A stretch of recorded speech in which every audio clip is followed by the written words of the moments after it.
Doma Sports Talk worldwide with some news from the world of boxing. So y'all know what time it is.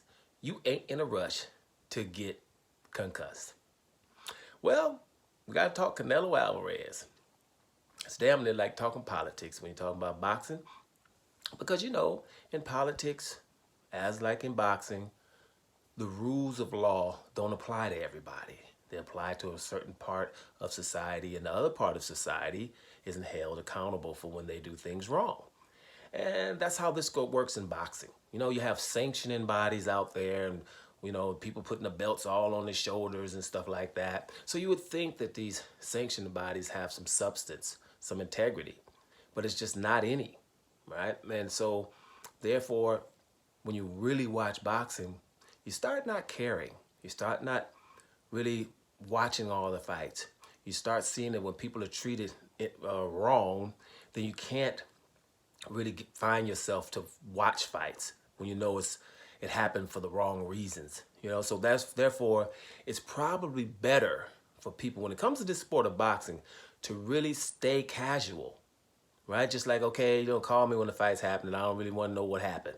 That's the best way. Like your lady or whatever, she might sit down with you because you're interested. She might just sit down with you on fight night and wish that you shut the hell up about the fight and about what happened leading up to it and just shut up and let her watch the damn fight. That's probably how you should watch boxing, because once you start finding out about stuff, then you just say, damn, I get away from politics to watch some damn sport. But it's right here. Canelo was a perfect example of that. Unfortunately, it's been going on for too long.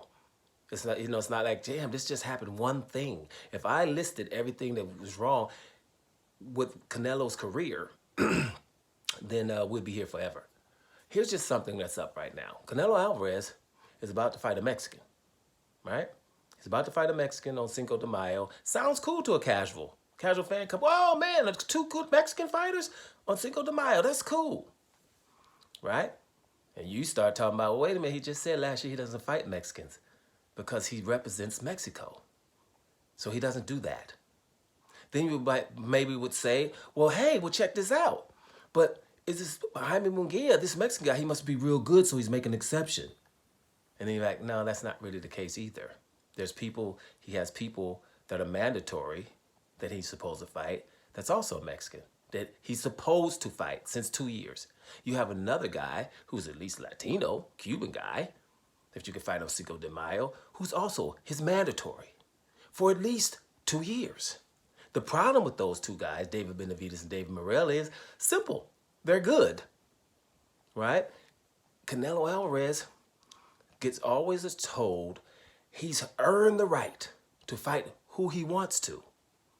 And I'm like, well, whatever. If that's possible in the world of boxing, then okay. But why is he always wanting to fight people that are not worthy? Can't we just say wanting? You don't want to fight a Makabu. Why do you want to do that? You don't want to fight a Yildirim. And what I mean by wanting is asking your promotion company, can I please fight him? That's what I'm saying. I'm not saying that, these people didn't have no right to fight him. Wanting, right? And then you have these other mandatories, and when John Ryder slips in there as a mandatory real quick, that when he fights, he wants to fight that guy. I don't remember ever Canelo wanting to fight somebody that's hard. And don't you dare say Floyd Mayweather, who's 20 pounds lighter than him and a whole lot of money. He didn't want to fight Lara. He was forced. He did not want to fight Golovkin. He was forced. He wanted to fight the Khans. He wanted to fight Kovalev instead of wanting to become undisputed in the middleweight division by beating Demetrius Andrade. Yeah, I fit Demetrius Andrade into every Canelo video, and I will never stop doing that because the whole boxing industry did not want to see an undisputed middleweight fight. How does that happen? Well, if Canelo's involved, that's how that happens. Now, sanctioning bodies, the WBA and the WBC, if they do not strip Canelo right now, they need to be banned. Then we don't need them. What do we need them for? Right? What do we need them for? Everywhere else is getting stripped. The Terrence Crawfords of the world got stripped. The Jamel Charlos got stripped, even though they were going to fight hard fights. Fights that the boxing world kind of wanted to see. Right? But they got stripped right immediately. This guy's not getting stripped. So, and still, not stripped Canelo Alvarez. That has to happen now in March. That's what the WBC said. We got a few more days in March to see if this is going to happen. But what is the WBA doing? You remember they were saying they want to consolidate their belts. They don't want any more regular champions because that was egregious to make regular champions anyway. And they consolidate them all over the place. But when it comes to Canelo's 168-pound title, the regular champion has been there for 2 years. And they refuse to tell Canelo he has to fight him or be stripped. Do you understand? That's not how that works. And then we can go to the pound for pound list. Do you know Canelo and still top 5 pound for pound, above Dimitri Bivol. He's above Dimitri Bivol, who whitewashed him and is only 8 pounds heavier than him and begged him to fight him in his weight class. How are you in front of that guy? Canelo Alvarez in pound for pound list I seen the other day is number 4. Number 4. Now I'm just going to tell you, he's behind Terrence Crawford. Is there anybody in or around Terrence Crawford in his career, because pound for pound is not what you've done lately, your career too. It's a little bit what you've done lately, but your career. Terrence Crawford, anyone around was 135-pound division that we thought was better than him, that he didn't want to fight. Anybody in the 140-pound division, because he was undisputed there, who we thought was in his division that we thought he wouldn't want to fight and he was running from. 147-pound division. Has there ever been anyone the whole time that he been wanting to fight that he did not want to fight the whole time? Now we're talking about Boots Ennis, and I'll stop there. But before I say Boots Ennis, Virgil Ortiz, the name we keep forgetting at 147, who was 19-0 with 19 KOs, and the baddest dude out there with Jerome Boots Ennis. Remember, he was Terrence Crawford's mandatory Mexican guy. When the Mexican, when they're mandatory, they don't want to fight the champion. Virgil Ortiz denied to fight Terrence Crawford, right? Just like Ryan Garcia did with Devin Haney, just like Canelo Alvarez did with Demetrius Andrade, right? Just like, did I say Ryan Garcia? A couple of other ones, but I can't think of them right now. Jaime Munguia, what he did with Demetrius Andrade, right? So now Boots Ennis had an opportunity to fight Terrence Crawford. He didn't, right? That was a couple of years back, or maybe about 16 months back. Now Terrence Crawford has been undisputed in 2 divisions. He's going to try to be undisputed in another one and become awesome, one of the GOAT. He's going for GOAT status. In the meantime, when Jerome Boots Ennis gets a couple of belts, we will not have to ask Terrence Crawford to fight him. Terrence Crawford will be begging, because if there's a possibility for him to become 2-time undisputed in the 147-pound division, that sounds like something significant. He will run after that, meaning Terrence Crawford's not running from no Boots Ennis either, right? Just in case you want to slip that in there. Oh, number 2 pound for pound, Inoue. Inoue done cleaned out his division.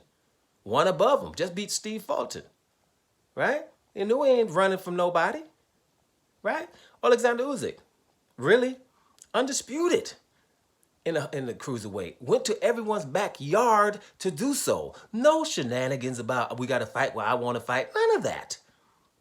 And then here we go with Canelo Alvarez right behind those guys. And it shouldn't be in the same sentence as those guys. Behind him is Dimitri Bivol and anybody else, or Devin Haney, and all the people who's trying to fight everybody. They behind Canelo Alvarez. And we try to hide behind the fact, well, Canelo, he's making so much money. Yes, that's a lie. That's not true, because they would open up his how much money, his numbers. He was over at the Zone Boxing for a 10-fight, $365 million deal. Fought 2 or 3 fights against easy guys. As soon as they told him, you got to fight Demetrius Andrade or anyone hard, he wanted out of that deal. That's documented. And the Zone never releases numbers. If Canelo was doing so good, we would release his numbers. No, it's about we want him up top. We don't give a damn what kind of numbers he's making. You guys can keep playing that game, right? But he's not making numbers better than nobody else. Ain't nobody want to see him and Jaime Munguia. Ain't nobody want to see that. Ain't nobody want to see him and John Ryder.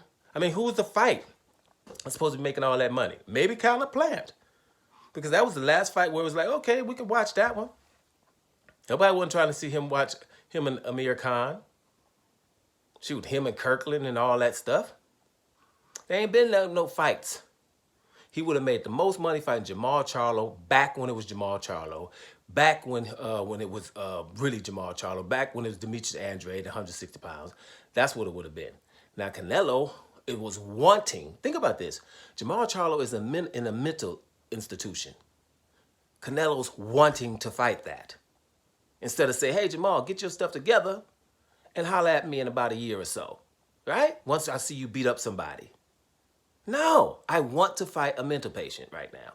I want to fight Makabu. I want to fight Ryder. I want to fight Yildirim. That's your champion. Good luck on May the 4th. Because I don't see nobody wanting to watch that unless they're a diehard, something. But people who know any details are not going to watch that fight. Not pay for it. They got the nerve to have that on pay-per-view too. Good luck with that. Doma Sports Talk Worldwide. And I'm out of here, y'all.